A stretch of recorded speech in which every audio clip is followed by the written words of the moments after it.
ꯃꯌꯥꯝꯕꯨ ꯑꯃꯨꯛꯀ ꯍꯟꯅ ꯇꯔꯥꯝꯅ ꯑꯣꯛꯆꯔꯤ ꯀꯣꯛꯅꯣꯟꯅ ꯈꯨꯔꯨꯝꯖꯔꯤ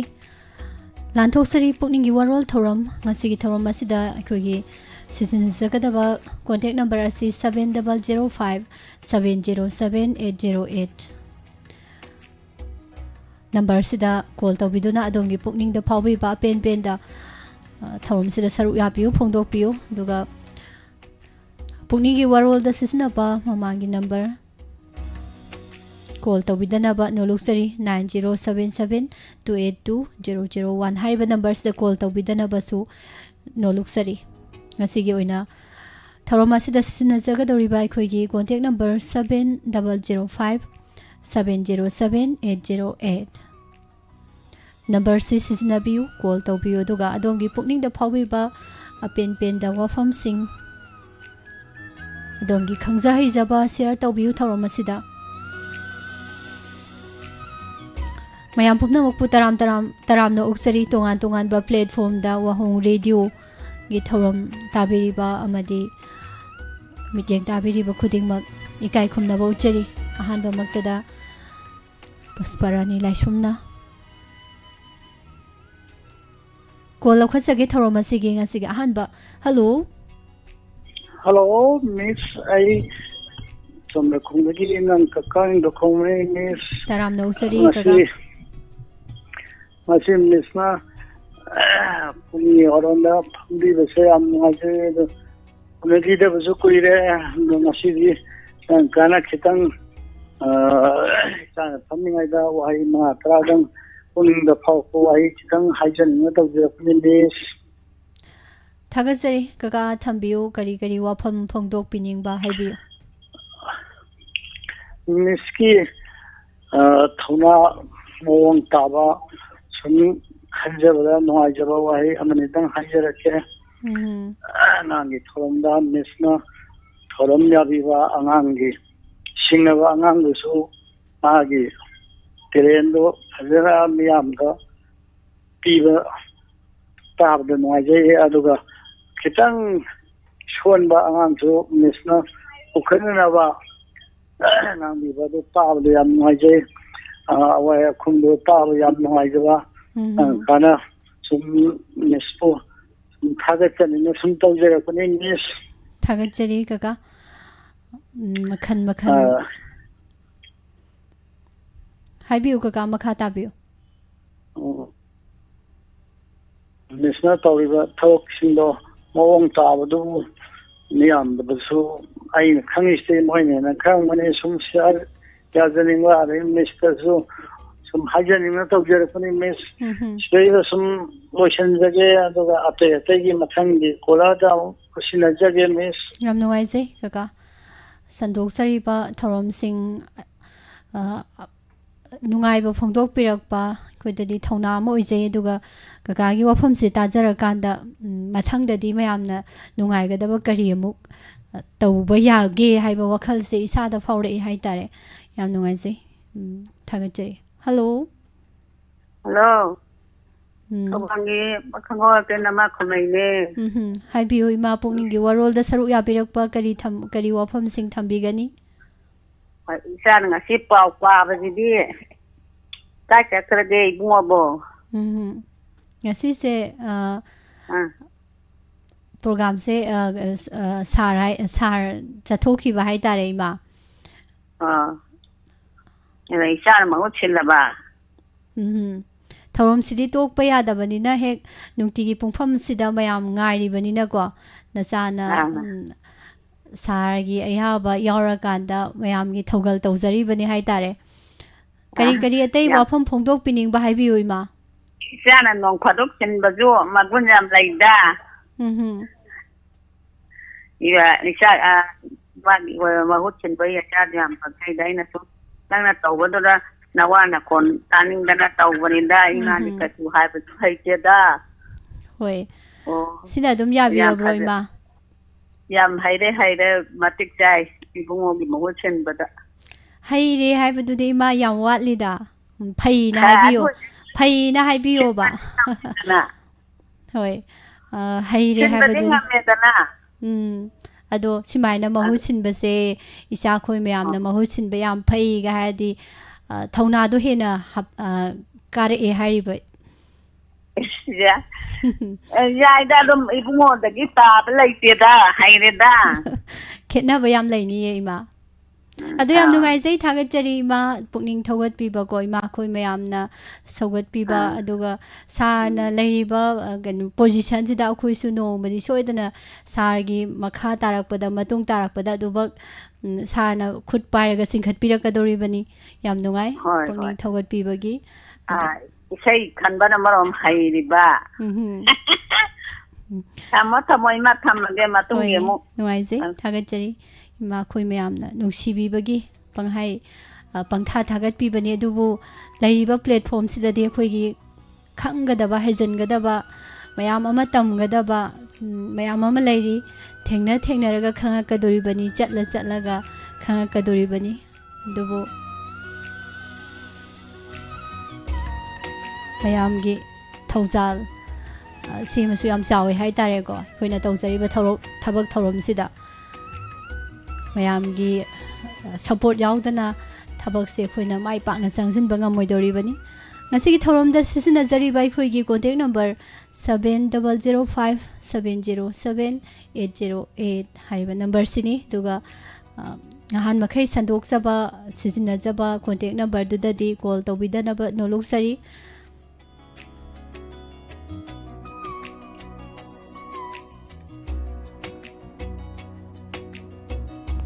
ꯉꯁꯤꯒꯤ ꯄꯥꯎꯆꯦꯁꯤꯡꯗ ꯌꯥꯎꯈꯤꯕ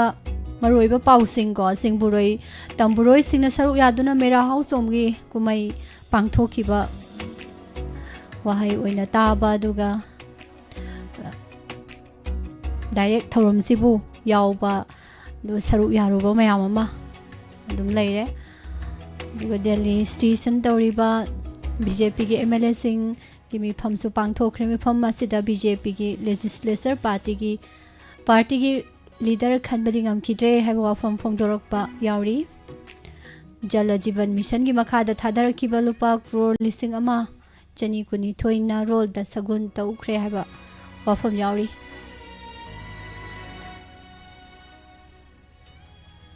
हेलो हेलो हेलो मिस ताजरे मिंग लेफम हाइबियो मैडम वांजिंदगी तोंबी करी वाफम थंबीगनी ngasi gatang phanggebasidi yam pakhale adum madam haibiyo misogi thoramje yam nuaina tajari haibi tamjabani kei thoram no nuaina tabiri sibo madam istega tayar sitare adagi misi sei khanba kanai hujiki baroda khangi butu kanai loi thoram khudi ma loi tai ta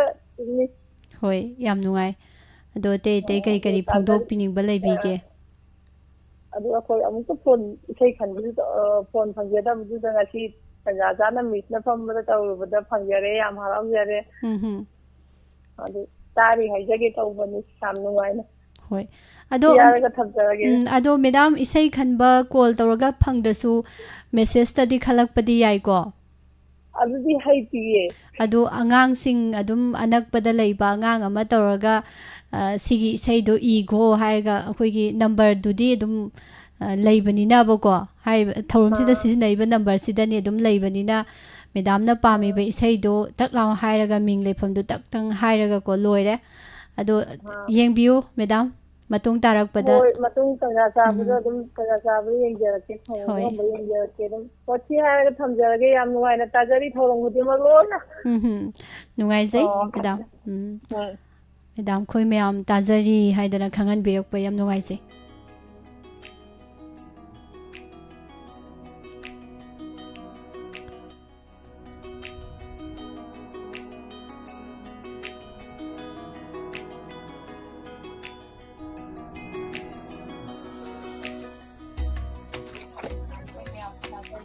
hello Hello, Miss. Good afternoon, sir. Ming Lei from Haibio. Good afternoon, Miss. Miss, I want to do Mokong the Mutum Mahendra, Miss. Sir, Kari Wapam Tambigani Haibio. Miss, a quick city pulling around the Aegis, pulling from Cartam and Togar. A quick in the Poxak, my 2 year Poxia liver lines here. सिगिसे कोई लंबी से प्लोरहोन यामना लेदना ngसाई साथुक सिन तौद problem सी यामना मसिगी खुदों थीब नंगई से कुइरेबको होय अदो सिगिसे कोई नोपोक सेमाई टू इम्फाल चेन बाय म्यूजिक ग्रुप कांगुना मोय एसोसिएशन कांगुना मोय हाउसी गुम तौजरगा ममांगदा मोय लंबी से सेमदन खोटना तौबिखरेबको अदुगी तौबिगिबा मतमदुदादि खरा नुंगायरामे अदुमा पुमोयना तौरिसे खोगी करी हाइतारे कोइलागा तौरगा थिलगा नुंगा सिपका तौर तौब नतबनिना मोयसु हाउसी खरद तौजरगा The person you are speaking with. Oh no.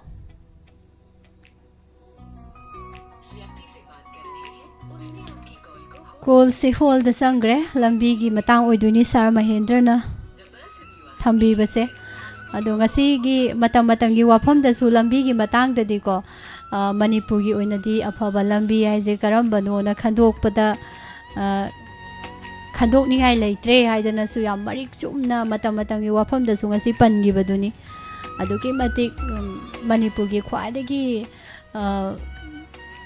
फत्तब नुंगाइतब हारगदि लंबी थोंजे होजिसे को अहानबदा चौखटपा लेबा अमा चौखटपा लमदम अमा चौखटपा जे लंबी थोंदा हाने येंगी हारिबनी दुना मतम मतंगी वाफमदा थमजगिबदुनी दो लाइन्स जु होल लेगे दो मखा ताना मुक तौबिरासु याय मथंगी कॉल अमा मु लौखसगे हेलो हेलो मिस लाइन तक खरो माले ओ लाइन जे होल द जंगरे सार जे नमजनबा ओइरमदो माले मखा ताबियु सर अखोगी लंबी से तमाई तौदने म्यूजिक एसोसिएशन की मोय कांगुना सेमीगिबदगी मते खरदी नुंगाइजरमनेब लंबी से अदो नोंचिंग की मतम मोयबनिना नोंचिंग तारको कोलक तोरपदुदगिदि असागी लंबी जी हुजिक से हानेगी फिबम द सुम लेरे प्लॉटहोम मयाम से गाड़ी थौबद याम नुंगाइत्रबा होय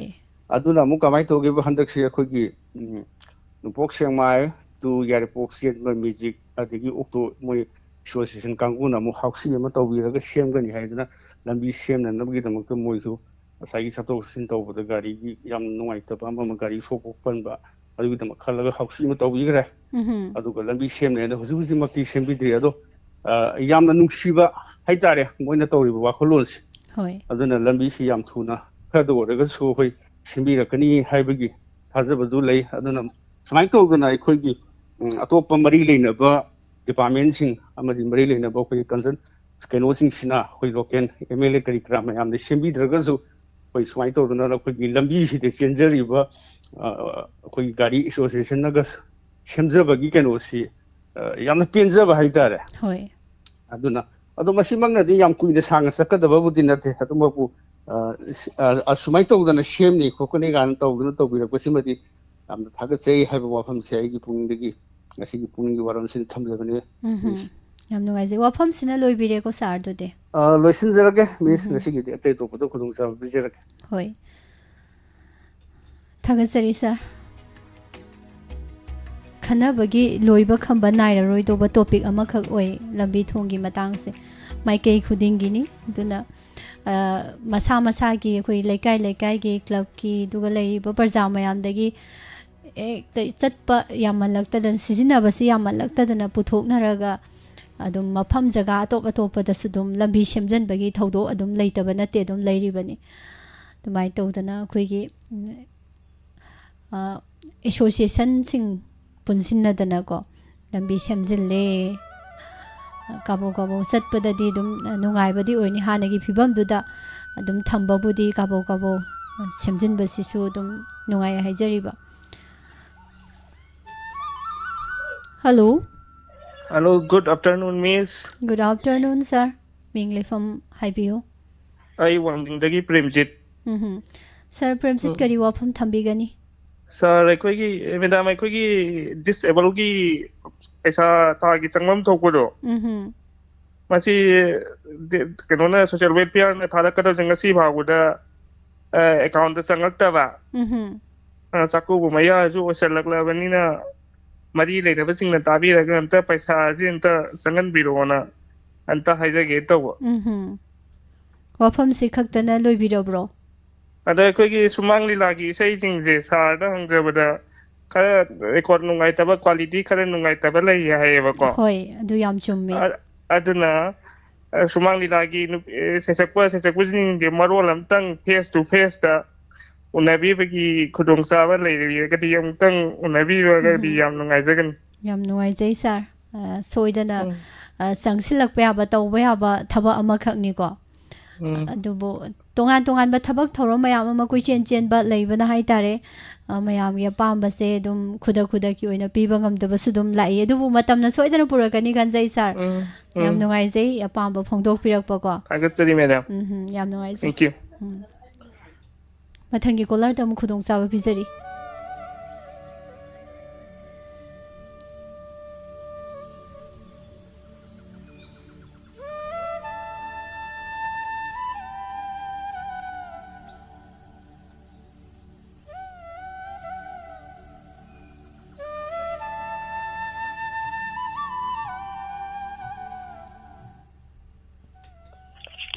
Hello. Hello, Ija Pusparani na Sangapore na kaina sarani. Yam nuwaizai ma kari wafam thambigani haibiyo. Alhamdulillah, Ijabu hadatari Ija na paukum na kaini mata jabine yam na haigre Ija marakta agoba nimba sida ngasai ithang mathela ma hapsan badawna yam nungai yai tare tabada. Aduga imana thamdaniga wafamna dukan thambiba ike nausing chen tandibini chendong talimi makhoisu adubo pakhang inthalakpa amang masasina kiruk bihi yamna lengisi imana ugo phangba asi nawuba angang singbi yalde tv daba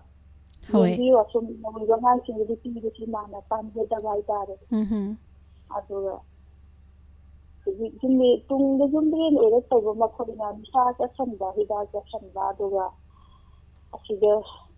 Tung the Amna Mandaba, Halbudo, or the Anang of son of the Young Liver by Shamia, Crosa, Ashima, here, Macori, Laga Isabu, Ukraina, Hal or the Pomatam when a Shiva, or daily high and Asama Lena, Mama, Mapa, or the Sina, Honazarini, Adura Mona. Kaisho laitana hetan isasi ka sallaga matam yawdana shiga yamna imana chinnani amujaba ima ita oida sinna isasi ka dai lubano ati chinda manam tatchiga namdo so halakta matamda manam kari namde haina yindiba asinjo pamleba imana tito yene imana ko titogera komi itabu so awang khasi imana khamjeri asi haira imana Thagatsari ima kainasna yam phajaba aduga yam nungsiba wafamne haitare hawjiki matam sida angang class 9 10 ga karakhradi loire moina khangdaba kaim leite nisada oiro thabak thorom do oiro aduga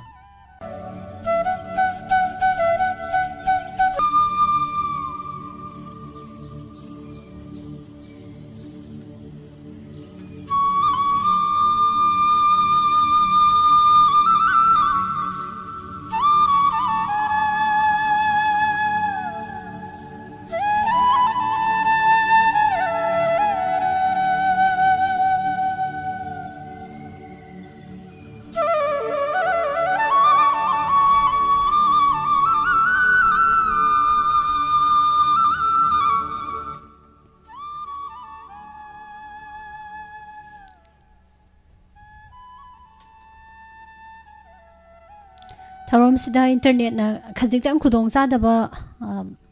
thokpa sigida maktang mayam na ngakpi gani Hello Taram no sari mata Thobal degi okram gi anandi neima anandi hoi Taram no chari ma kari wafam phongdok pi gani haibiu puning gi wai ba wafam ani kada sum phongdok sa ge ta lakpane san angasi Thauram jibu mahut simbiba hanna thagatsari ma wari sanada su kuire tai matam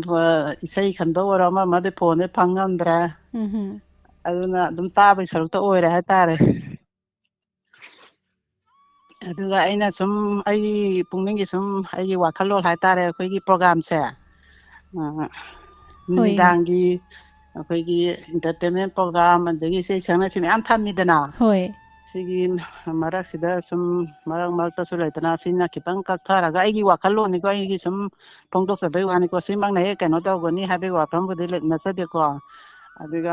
ꯑꯩꯈꯣꯏꯒꯤ ꯑꯍꯜ ꯂꯣꯟꯒꯤ ꯑꯣꯏꯕ ꯏꯁꯩ ꯑꯔꯤꯕ ꯂꯩꯗꯅ ꯏꯁꯩ ꯑꯔꯤꯕ ꯉꯥꯛꯇ ꯊꯥꯔꯒ ꯁꯨꯝ ꯐꯃꯨꯡꯗꯒ ꯁꯨꯝ ꯇꯨꯝꯖꯔꯒ ꯑꯍꯟꯁꯤꯡꯁꯤꯅ ꯏꯁꯩ ꯑꯔꯤꯕꯗꯨ ꯇꯥꯖꯔꯒ ꯁꯨꯝ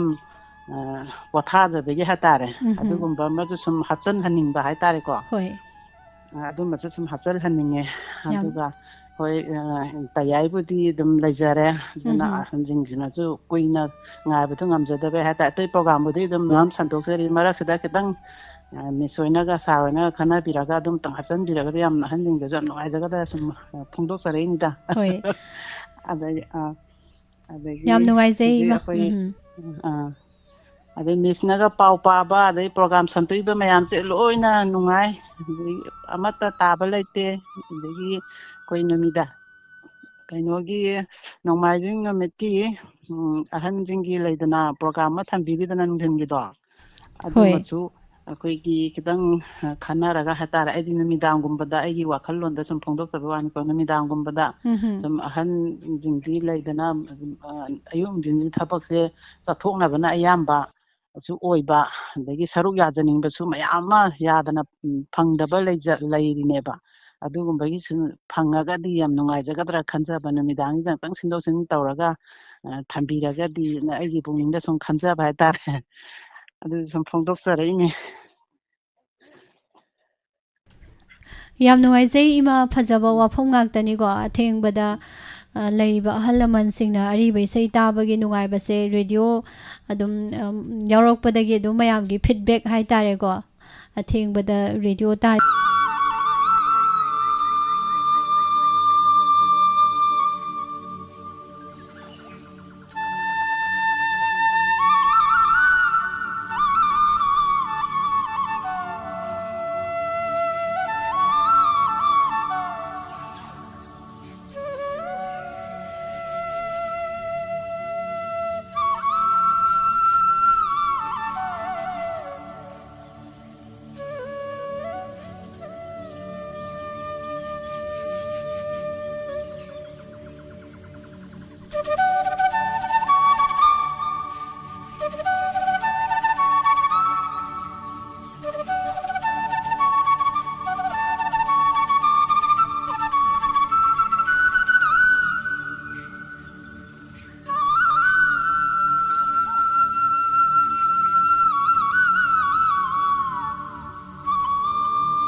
ꯄꯨꯛꯅꯤꯡꯒꯤ ꯋꯥꯔꯣꯜ ꯊꯧꯔꯝ ꯉꯁꯤꯒꯤ ꯑꯣꯏꯅ ꯏꯟꯇꯔꯅꯦꯠ ꯌꯥꯗꯕꯅ ꯈꯖꯤꯛꯇꯪ ꯑꯄꯟꯕ ꯊꯣꯛꯈꯤꯕ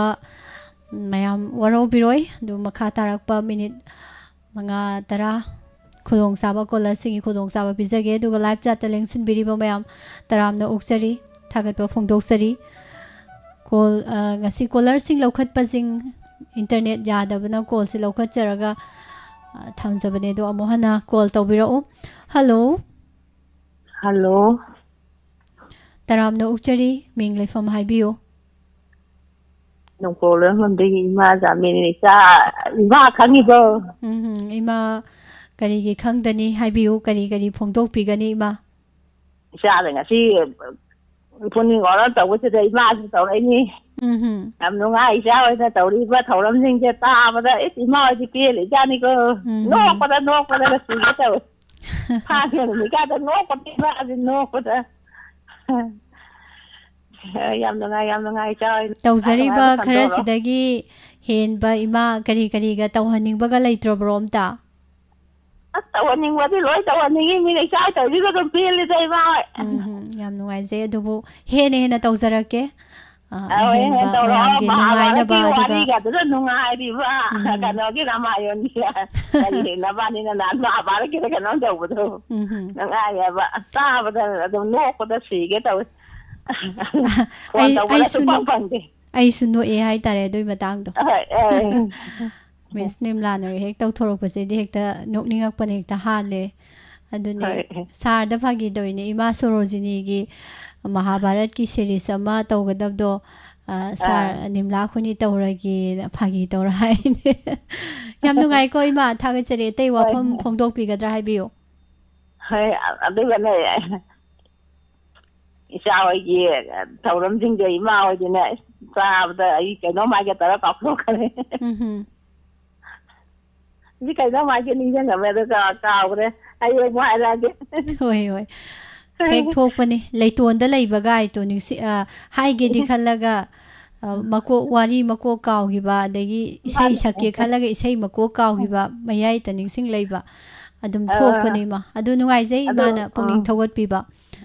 ꯍꯣꯏ ꯏꯆꯥꯗ ꯌꯥꯝ ꯅꯨꯡꯉꯥꯏꯔꯦ ꯏꯃꯥ ꯍꯣꯏ ꯄꯦꯜꯂꯦ ꯍꯣꯏ ꯃꯊꯪꯒꯤ ꯀꯣꯂꯔꯗ ꯑꯃꯨꯛ ꯈꯨꯗꯣꯡꯆꯥꯕ ꯄꯤꯖꯒꯦ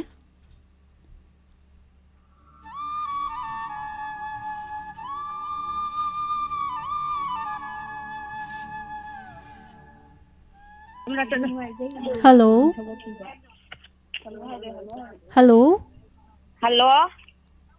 Taramna ukchari ming leifam haibiyu. Kwasibaidagi Sharmilane Miss. Madam kari wafam thambidoino. Hanging wadi ma'am lame Miss aduga akhoi ahalongi thoramdo. Sahi yankaidena humpubogi manungdi thambiba yadabrana. Sahi yankaidudi kaino tawe khara nauri case amuk kanagadra cyber crime da mu yongnagadra tawbane haidi ahal haibasidi senior citizen ga harga sahi humpu haidana ko aduna ahal longi haibanina sahi yankaidudi ahan jingdriba aduna tawjabane adu miss akhoi classify lamdam jidi ngasai akhoi hujiogi su labukta lejaine bako ꯑꯩꯈꯣꯏꯒꯤ ꯊꯕꯛ ꯁꯨꯃꯤꯟꯅꯔꯤꯕ ꯏꯆꯤꯟꯅꯥꯎꯁꯤꯡꯒꯤ ꯊꯃꯣꯏꯗꯗꯤ ꯑꯍꯥꯡꯕ ꯑꯃꯗꯤ ꯑꯗꯨꯝ ꯂꯩꯔꯕ ꯃꯤꯁ ꯑꯗꯨ ꯀꯔꯝꯕ ꯃꯇꯝꯗ ꯈꯨꯂꯪ ꯅꯨꯄꯤꯁꯤꯡ ꯑꯗꯤ ꯊꯕꯛ ꯁꯨꯔꯤꯕ ꯏꯆꯤꯟꯅꯥꯎꯁꯤꯡꯒꯤ ꯊꯃꯣꯏꯒꯤ ꯑꯍꯥꯡꯕꯁꯤ ꯀꯔꯝꯕ ꯃꯇꯝꯗ ꯃꯤꯟꯁꯤꯟꯕ ꯌꯥꯗꯣꯏꯅꯣꯅ ꯍꯪꯖꯅꯤꯡꯉꯤꯕ ꯀꯔꯤꯅꯣ ꯍꯥꯡꯉꯤꯁꯤꯕꯣ ꯍꯥꯡꯕ ꯍꯥꯏꯗꯤ ꯑꯩꯈꯣꯏꯒꯤ ꯉꯥꯏꯍꯥꯛ ꯑꯋꯥ ꯄꯣꯊꯥꯖꯕꯗꯣ ꯍꯧꯖꯤꯛꯇꯤ ꯄꯣꯊꯥꯕꯗꯣ ꯐꯪꯈꯤꯗ꯭ꯔꯦꯗꯅ ꯍꯣꯏ ꯁꯣꯏꯗꯅ ꯀꯩꯅꯣ ꯇꯧꯖꯒꯦ ꯍꯥꯏꯇꯥꯔꯦ ꯃꯌꯥꯝꯒꯤꯗꯃꯛꯇ ꯍꯣꯠꯅꯖꯔꯤꯕ ꯊꯕꯛ ꯊꯧꯔꯝ ꯉꯥꯛꯇꯅꯤ ꯑꯗꯨꯅ ꯃꯌꯥꯝꯒꯤ ꯅꯥꯀꯣꯡ ꯌꯧꯍꯟꯕ ꯍꯥꯏꯕꯁꯦ ꯑꯩꯈꯣꯏꯒꯤꯗꯤ ꯂꯦꯡꯗ꯭ꯔꯕ ꯐꯤꯔꯦꯞ ꯑꯃꯈꯛꯅꯤ ꯄꯥꯟꯗꯝ ꯑꯃꯈꯛꯅꯦꯕꯀꯣ ꯑꯗꯣ ꯍꯣꯠꯅꯖꯔꯛꯀꯦꯅ ꯍꯥꯏꯕ ꯋꯥꯐꯝꯁꯦ ꯊꯝꯖꯔꯤ ꯍꯣꯏ ꯑꯗꯣ ꯂꯧꯕꯨꯛꯇ ꯍꯧꯖꯤꯛꯁꯦ ꯂꯩꯕꯤꯔꯤꯁꯦ ꯀꯔꯤ ꯇꯧꯕꯤꯔꯤꯅꯣ ꯂꯧꯁꯤꯡ ꯃꯇꯝ ꯑꯣꯏꯕꯅꯤꯅ ꯃꯅꯥ ꯃꯁꯤꯡꯒꯤ ꯍꯜꯂꯣ ꯀꯣꯜꯁꯦ ꯊꯝꯕꯤꯈ꯭ꯔꯦ Hello. Hello. Ming leifam haibiyu call tawbirakliba. Ja Pushpani chang khanawda ima Kunjeswari ne chang. Ima kari thambigani. Hoi. Chang phambadu yam nungsiba. Yamna ju phajaye. Thagatken tawreine. Hoi. Ado yam nungaye jagi wahi wata tabada pungning loksing oy yamna phajai chajing tawba thabak sing loi phajai da mapa saba papa hai tare mapi hai tare sarje sagi wahi wata phajaba na macha manai jinje loi na wahi wata loi phajai machani machani hai bada parinta nokte ꯅꯨꯡꯁꯤ ꯑꯗꯨꯕꯨ ꯉꯔꯥꯡ ꯁꯥꯔꯒꯤ ꯉꯔꯥꯡ ꯃꯊꯪ ꯅꯍꯥꯟꯒꯤ ꯏꯃꯥ ꯁꯨꯃꯇꯤꯒꯤ ꯍꯩꯔꯣꯛꯇ ꯆꯠꯂꯨꯕꯗꯣ ꯁꯥꯔꯅ ꯇꯧꯕꯗꯨꯗ ꯌꯥꯝ ꯅꯣꯛꯅꯤꯡꯕ ꯑꯃ ꯇꯧꯕ ꯅꯨꯄꯥ ꯑꯃꯅ ꯒꯥꯔꯤ ꯊꯧꯔꯒ ꯅꯨꯄꯤ ꯑꯅꯤ ꯇꯣꯡꯉ ꯆꯠꯄꯗ ꯃꯇꯧ ꯁꯥꯔꯅ ꯇꯝꯃꯦ ꯑꯩꯗꯤ ꯄꯧꯂꯤꯒꯁꯦ ꯇꯤꯡꯈ꯭ꯔꯕꯅꯤ ꯅꯣꯛꯄꯗ ꯑꯃꯨꯛꯇꯣꯏꯕ ꯑꯗꯩ ꯏꯆꯥ ꯑꯣꯂꯦꯟꯅ ꯅꯍꯥꯟ ꯁꯝꯕ꯭ꯔꯥꯝꯗ ꯀꯔꯤ ꯅꯨꯃꯤꯠꯀꯤꯅꯣ ꯈꯪꯗꯦ ꯉꯔꯥꯡꯈꯛ ꯊꯦꯡꯅꯩ ꯏꯁꯩꯗ ꯃꯥꯏ ꯃꯁꯝꯗꯣ ꯍꯥꯞꯄꯒ ꯑꯣꯂꯤꯅꯤ ꯁꯥꯕꯗꯣ ꯌꯥꯝ ꯐꯖꯩ Oh. Yam pagchagre. Yam fazay. Yam nungaire ima yam thagat pire adu ima busu thagat pa phongdok sari.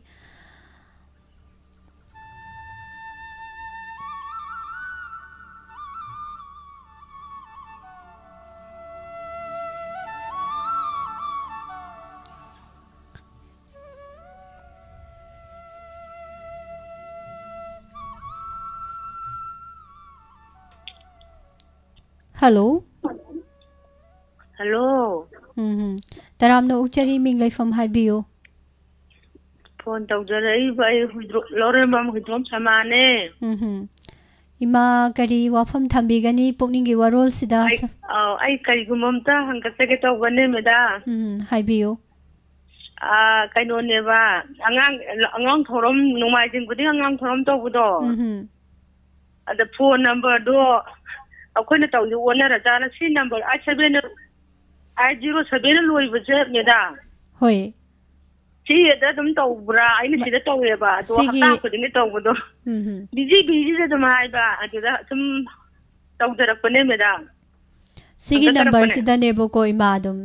thorom tawjari se. Adi sei khan ba entertainment program taw ba. Sigi seasonary ba number sida ne do busy hai do mayamna number do osinaraga imagi number do na thousand bangam da bane boko adi mayam yam bani na call do mathang osan da ba mayam do me da ai to do oirang ga di khanjai ba ko da hapta gi to mo lagi thu ga na question lai re ai je chai reng ti do ne ada phone chu bang bang da ko da chum hang ga ko ni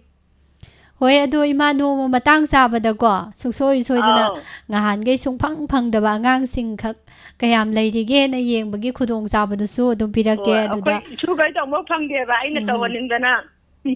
hoi aina nei phone tawu patara kana yen doi ni koi thu jana ko ina da phamal nusigre daima rao dana pe patara ti doi ne na da phone da chu bang bang da dana chum hangka tarak bani meda yam nuai je puthopi ga dawni ai kai gumang jar ga hudi sa game su po chemai rom chakhi bro hauze kanu da radio station da hauze sar leiri ko aduni da ina ne hudi doctor de halak badane tarang pati hai ga lak badal sai mai man thoge ai nungai ta oi dong ga dra oi ra moroi dran ai jum yor paga wa ho ni dio matam ni kanu uni waro matam ni sar oi rong ga da oi ra wara daga yengu bada me la yengu bada me dang oi ra me soiram dong mandre na sum khanja ba me da hoi phare me da ji yam nungai jare matam pum bada ne noi na da yeta na leibo oi ko hoi soidana thorom pudi mang ne chum ima ta ta jari ko nungai je support to bi ba mayam pum na ma duga angang gi thorom gi hona biu angang sing puthok pi ba duga mayam mak ta tilan ba se leiriba mama mapa uja guru mayam gi thodang ni hai tare duna call try to biu ngasi gi damak ta di call lokhat chararoi matang aswai da loisin jarage pukning gi warol ngasi gi oine internet ki khudong sa da bana thorom asida apan ba khajik tang thoki ba sigi damak ta mayam na ngapi gani duga makha tarak pa thorom